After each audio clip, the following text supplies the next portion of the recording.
कोनो का रोवत हो या बैठे हुई का करो तीर तो मंच के करीब जरूर ला दो होकर परिजन मन ढूंढा थे वाला। और भाई तमेश्वर जी और श्रवण कुमार आप दोनों के डहर ले 50-50 रुपए के मैं राशिया है। हम आपकी भावना के सम्मान करथन लोक रंग अर्जुनदा परिवार ले आप लोग कोटि से धन्यवाद ज्ञापित करथन। और यही कहिबो कि गुलशन में गुल खिलते हैं बहारों के बीच में, चांद चमकता है सितारों के बीच में, आप सदा मुस्कुराते रहें ऐसे ही हजारों के बीच में, हजारों के बीच में।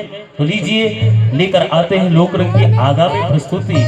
कौन मेरी कल्पना की भूमि में है हल चलाए, कौन मेरी अर्चना की आंख में काजल लगाए, क्यों हृदय अब उड़ रहा है पांव अपने पर लगाए, कौन है जो गा रहा है मेरे सुर में सुर मिलाए, मेरे सुर में सुर मिलाए।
पानी दे करन को